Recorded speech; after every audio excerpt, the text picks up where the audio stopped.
ஜெபித்து நம்ம அவர்கிட்ட கேட்க வேண்டிய ஒரு விஷயம் என்ன என்றால், ஆண்டவரே எங்களுக்கு பலனை தாங்க, நாங்கள் விசுவாசத்தில் நிலைத்திருக்கத்தக்கதான ஒரு பலன் எங்களுக்கு வேணும், உங்கள் சத்தியத்தில் வாழத்தக்க ஒரு பலனை வேணும் ஆண்டவரே. இந்த உலகத்தில் பாவம் நிறைந்த இந்த உலகத்தில் நாங்கள் சாட்சிகளாய் எங்களுடைய வாழ்க்கையில், சுய வாழ்க்கையிலும், எங்களுடைய சமுதாய வாழ்க்கையிலும், எங்களுடைய ஃபேமிலி வாழ்க்கையிலும், எங்களுடைய சபையோட வாழ்க்கையிலும் நாங்கள் சாட்சியாக வாழ்வதற்கு எங்களுடைய பலன் வேண்டும் என்று நம்ம இந்த மாதம் முழுவதும் அல்ல, அந்த உலகத்தின் கடைசி பிறந்து எப்படி சாட்சிகளாக இருக்கும் என்று சொன்னாரோ, நம்முடைய வாழ்க்கை முழுவதும் எண்ட் ஆஃப் த பிரீத் நம்ம தேவனுடைய கர்த்தரத்தில் கேட்கும்பொழுது அவர் நமக்கு பலனை கொடுக்குறோம். மாத்திரமல்ல, நம்மளை தேவனாய் கர்த்த சாட்சியாய் இந்த உலகத்தை நிறுத்த வல்லவராக இருக்கிறார். ஹல்லேலூயா, ஆமென், ஹல்லேலூயா, ஸ்தோத்திரம். இன்றைக்கு எடுத்துக்கொள்ளப்பட்டதான வேத வசனம் அப்போஸ்தலர்கள் நடபடிகள் புஸ்தகம் 2வது அதிகாரம் 17வது வசனம். யாராவது வாசிங்க ப்ளீஸ். 2:17 அப்போஸ்தலர் நடபடிகள் 2:17. கடைசி நாட்களில் நான் மாம்சமான யாவர் மேலும் என் ஆவியை ஊற்றுவேன், அப்பொழுது உங்கள் குமாரரும் உங்கள் குமாரத்திகளும் தீர்க்க தரிசனம் சொல்லுவார்கள், உங்கள் வாலிபர் தரிசனங்களை அடைவார்கள், உங்கள் மூப்பர் சொப்பனங்களை காண்பார்கள். என்னுடைய ஊழியக்காரர் மேலும் என்னுடைய ஊழியக்காரிகள் மேலும் அந்த நாட்களில் என் ஆவியை ஊற்றுவேன், அப்பொழுது அவர்கள் தீர்க்க தரிசனம் சொல்வார்கள். ஹல்லேலூயா. இந்த வேத வார்த்தையானது இது ஒரு சரித்திரமாய் இருந்த போதிலும், ஒரு நிகழ்வாய் இருந்த போதிலும், இதோட ஆரம்பமானது யோவேல் தீர்க்கதரிசியானவர் அவர் சொல்லியிருப்பாரு. ஜோவேல் 2:28 சொல்லியிருப்பாரு. அந்த யோவேல் தீர்க்கதரிசினால் உரைக்கப்பட்ட வார்த்தையானது நிறைவேறின காலம் தான் இது அப்போஸ்தலர் நாட்களில் நடந்ததான இந்த காரியம். ஸோ அவருடைய நாட்களில் யோவேல் சொன்னதான தீர்க்க தரிசனம், இந்த தீர்க்க தரிசனம் அவர் சொன்னது, கடைசி நாட்களில் நம் அம்சமான யாவர் மேலே என் ஆவியை ஊற்றுவேன், அப்பொழுது உங்கள் குமாரரும் உங்கள் குமாரத்திகளும் தீர்க்க தரிசனம் சொல்லுவார்கள் அப்படின்னு சொல்லி. ஆனால் தேவனாய கர்த்தர் வாக்குத்தத்தத்தில் உண்மையுள்ளவர். ஆமென். எத்தனை பேர் விசுவாசிக்கிறீங்க? உண்மையுள்ளவர், மிகவும். நாம உண்மையுள்ளவர்களாக இல்லாத போதிலும் அவர் உண்மையுள்ள தேவனாய் இருக்கிறார். ஆனாலும் வாக்குத்தத்தமானாலும் சரி, தீர்க்க தரிசனமானாலும் சரி, அவர் நிறைவேற்றுவதற்காக ஒரு நேரத்தையும், நம்மிடத்துல ஒரு அர்ப்பணிப்பையும், நம்மிடத்திலிருந்து ஒரு கிரயத்தையும் தேவனாய கர்த்தர் எதிர்பார்க்கிறார். ஹல்லேலூயா, ஆமென். அந்த தேவனாய் கர்த்தர் அவற்றை சொன்னது, இந்த தீர்க்க தரிசனம் எப்படி நிறைவேறினது என்று அப்படி பார்க்கும்பொழுது, இயேசு கிறிஸ்துவானவர் மரித்து 3ஆம் நாள் உயிர்த்தெழுந்து 40 நாள் அளவும் தேவனுடைய பிள்ளைகளோடும் அப்போஸ்தலரோடும் அவரால் தெரிந்து கொள்ள பிள்ளைகளோடும் இருந்து தேவனுடைய ராஜ்யத்தை குறித்தும் காரியங்களை குறித்தும் அவர் எல்லாற்றும் விவரமாக எடுத்து சொல்லிக்கொண்டே இருந்தார். ஆமென். அதுக்கப்புறமா 40ஆம் நாள் அவர் தேவனுடைய பருவத்துக்கு, அவர் வானத்துக்கு எடுத்து கொள்ளப்பட்டார். அந்த 10 இந்த இன்னொரு 40 இன்னொரு நாள், அதாவது பெண்டிகாஸ்டல் டே. இந்த காரியம் நடந்தது எப்போ அப்படின்னாக்கா பெண்டிகாஸ்டல் டேல நடந்ததாய் வேதம் சொல்லுகிறது.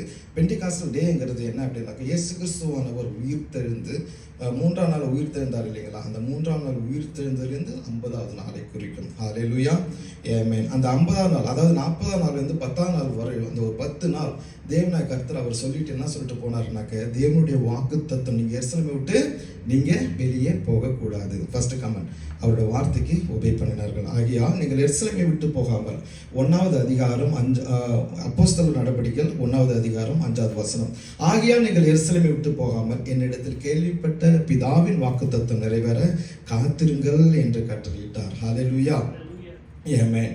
அப்படி அவர்கள் காத்து இருக்கும் பொழுதுதான் தேவனாய் கர்த்தர் பரிசுத்த ஆவியானவர் உங்களிடத்தில் நீங்கள் பலனடைந்து எருசலேமிலும் யூதேயா முழுவதிலும் சமாரியாவின் பூமியின் கடைசி பிறந்தும் எனக்கு சாட்சிகளாக இருப்பீர்கள் என்ற வார்த்தையானது உறுதிப்படுத்தும்படியாய் தேவனுடைய ஆவியானவர் அங்கே இறங்குகிறார். ஹல்லேலூயா.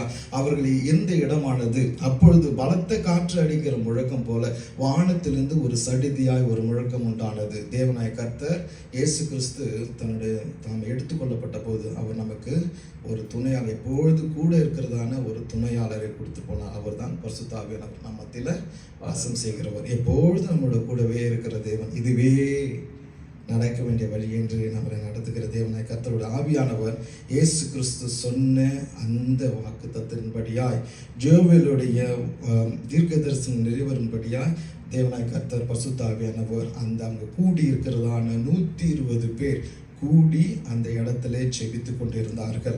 ஓகே, இப்போ என்ன பார்க்க போறோம் அப்படின்னாக்க, இந்த தீர்க்க தரிசனமும் நம்முடைய வாக்குத்தத்தங்களும் நம்முடைய வாழ்க்கையில எப்பொழுது நிறைவேறும் என்று பார்க்கும் பொழுது, தேவனாய் கர்த்தர் சொன்னார், ஒபே பண்ணினாங்க. அது மாத்திரம் இல்லை, ஒபே பண்ணது மாத்திரம் இல்லை, அவர்கள் ஒருமனப்பட்டவர்களாய் கூடி வந்தார்கள் என்று வேதம் சொல்கிறது. என்னது எத்தனை பேர்? 120 பேர் என்ன பண்ணாங்க? ஒருமனப்பட்டவர்களாய் தேவனுடைய பர்வதத்தில் அவங்க தேவனுடைய மேல் வீட்டறையில் கூடி ஜெபித்து கொண்டிருந்தார்கள். அதாவது 1வது அதிகாரம் 14வது வசனத்தை பார்க்கும்போது, அங்கே இவர்கள் எல்லாரும் ஸ்திரீகளோடும் இயேசுவின் தாயாகிய மரியாளோடும் அவருடைய சகோதரன் கூட ஒருமனப்பட்டு ஜபத்திலும் வேண்டுதலிலும் தரித்தந்தார்கள். அந்நாட்களிலே சீஷர்களில் ஏறக்குறைய 120 பேர் கூடியிருந்ததாக வேதமானது சொல்லுகிறது. அதாவது தேவனுடைய வாக்குத்தத்தங்களும் தீர்க்க தரிசனங்களும் நிறைவேறுவதற்கு மெயினான ஒரு காரியமாக என்ன இருக்கும் என்றால், ஒரு மனப்பாட்டின் ஆவி நமக்குள்ளாக இருக்க வேண்டும். ஹல்லேலூயா. இப்போ நாம அநேக சபைகளை பார்க்குறோம், ஆயிரமான மக்கள் கூடுகிறார்கள். கூடுதல ஒரு பிரச்சனை கிடையவே கிடையாது. எங்கே பார்த்தாலும் தேவன் கூட்டிகிட்டு தான் இருக்காங்க. ஆனால் ஒரு மனதோடு கூடுகிறார்களா? அப்படி ஒரு மனதோடு கூடும்போது என் தேவனாய் கர்த்தர் அவர் சொன்ன வார்த்தையில உண்மையுள்ளவராக இருக்கிறார். ஹல்லேலூயா. எங்கெல்லாம் நம்ம ஒரு மனமாய் கூடுகிறோமோ, அவர் குறிப்பிட்ட இடத்துல, அவர் சொல்ற இடத்துல கூடுறோமோ, அவருடைய இருதயத்தோட வாஞ்சை நிறைவேற்றும்பட கூடுகிறோமோ, அந்த நாட்களில் அவர் சொன்னதான மாம்சமான யாவர் மேலும் என் ஆவியை ஊற்றுவேன் அப்படி என்று தேவனாய் கர்த்தர் சொல்கிறார். அது கடைசி நாட்களில் மாம்சமான யாவர் மேலும் என் ஆவியை ஊற்றுவேன் அப்படிங்கிறது ஒரு ரிவைவல்.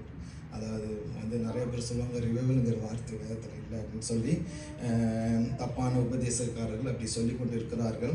ஆனால் பைபிள் ரிவைவலுங்கிற வார்த்தை ஸ்ட்ரைட்டாக இல்லை. ஆனாலும் கடைசி நாட்களில் நான் மாம்சமான யாவர் மேலும் என் ஆவியை ஊற்றுவேன். அந்த பெந்தெகோஸ்து நாட்களில் தேவனாகிய கர்த்தர் தன்னுடைய ஆவியை ஊற்றினார். அதாவது அவருடைய நிலைமைகள் மாறினது, ஒரு ரிவைவல் உண்டானது. தேவனை மறுதளித்ததான பேதுரு 3000 மக்களுக்கு முன்னாடி தேவனாய் கர்த்தரை மறுதளித்தவன் அறிக்கை பண்ணினான். ஹல்லேலூயா. அந்த நாட்களில் 3000 பேர், ஏறக்குறைய 3000 பேர் அவனுடைய வார்த்தையை கேட்டு, அது ஒரு ரிவைவல். அவனோட வார்த்தையை கேட்டு அநேகர் 3000 பேர் அந்த நாட்களில் கிறிஸ்துவை ஏற்றுக்கொண்டார்கள் அப்படி என்று சொல்லி வேதம் சொல்கிறது. ஹல்லேலூயா, ஸ்தோத்திரம், ஹல்லேலூயா, ஸ்தோத்திரம். அந்த ஒரு இடத்துல குறிப்பிட்ட அந்த நாளுக்காக, ஆவி நிறைவுக்காக காத்திருந்ததாக வேதம் சொல்லுகிறது. ஆமென், ஸ்தோத்திரம். ஒரு மனப்பாட்டினால வரக்கூடிய ஆசீர்வாதங்களை நம்ம இந்த இடத்துல ஒரு 3 காரியம் சொல்லப்பட்டிருக்கிறது. ஓரிடம், ஒரு மனப்பாடு, அவர்கள் காத்திருந்தார்கள் அப்படின்னு சொல்லி.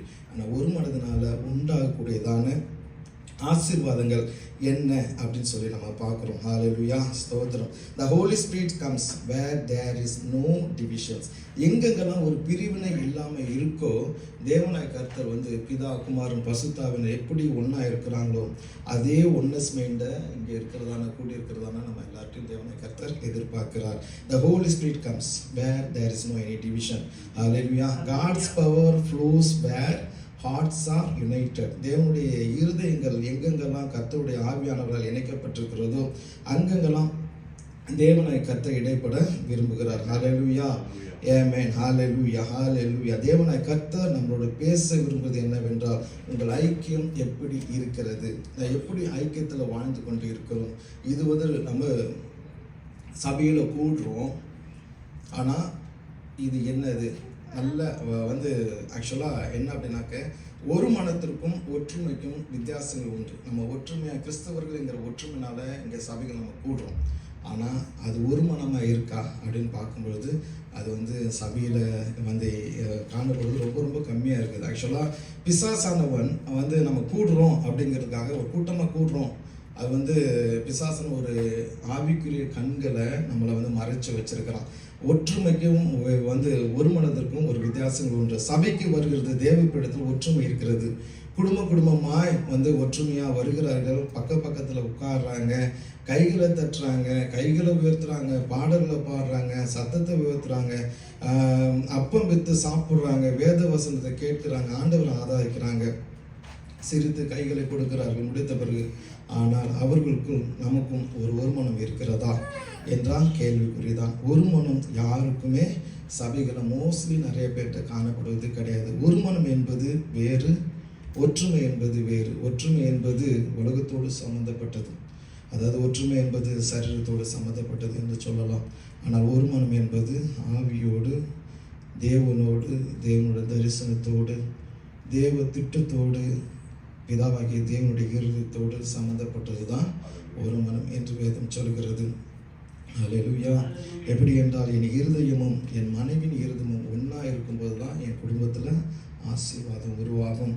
அதே போல் சபையில் சகோதரர்களுக்கும் சகோதரிகளுக்கும் தேவனுடைய ஆவியானவர் இணைக்கப்பட்டால் தான் அந்த சபையானது ஒரு பெருக்கத்திற்குள்ளாய் கடந்து போகும். அல்லேலூயா, ஆமென். அதே போல் பாஸ்டரோடும் விசுவாசிகளோடும் தேவ திட்டத்தின்படி நம்ம கனெக்ட் பண்ணி கொண்டு இருக்கணும். அல்லேலூயா. எப்படி எதெல்லாம் நம்ம வந்து கனெக்ட் பண்ணப்பட்டிருக்கோம் என்று சொல்லும்போது, வேதத்தோடு சார்ந்ததான ஆராதிப்பில், வேத தியானத்தில், தேவ திட்டத்தில், தேவனுடைய காரியத்தில், ஊழிய ஈடுபாடில் நம்ம வந்து ஒரு மனதை நம்ம விசுவாசிகளோடும் நம்மளோட தேவன் இணைத்ததான சகோதரிகளோடும் நம்மளால் இணைத்து கொள்ள முடியும். அல்லேலூயா. அடுத்தது ஒருவருக்கொருவர் பொய்யை கலைந்து மெய்யை பேசுவதன் மூலமாய் ஒரு மனதின் ஆவியை நம்மளால் காண்பிக்க முடியும். ஒரு கனப்படுத்துவதன் மூலமாய் ஒரு மனதை நாம் காண்பிக்க முடியும். என் இருதயமும் என் சகோதரனுடைய இருதயமும் இணைந்து இருப்பதுன்னு தான் ஒரு மனம். யாராரு என்னுடைய இருதயமும் பிரதர் அவினாஷோட இருதயமும் தேவனுடைய திட்டத்திலும் தேவனுடைய காரியத்திலும் இணைந்து இருக்குமானால் தேவனாய் கர்த்தர் அந்த ஒரு மனதில் மகிமைப்படுகிற தேவனாய் இருக்கிறார். அல்லேலூயா. அப்பொழுது நாம் எதிர்பார்க்கிறதான ஆசீர்வாதங்களை தேவனாய் கர்த்தர் தர வல்லவராயிருக்கிறார். அல்லேலூயா.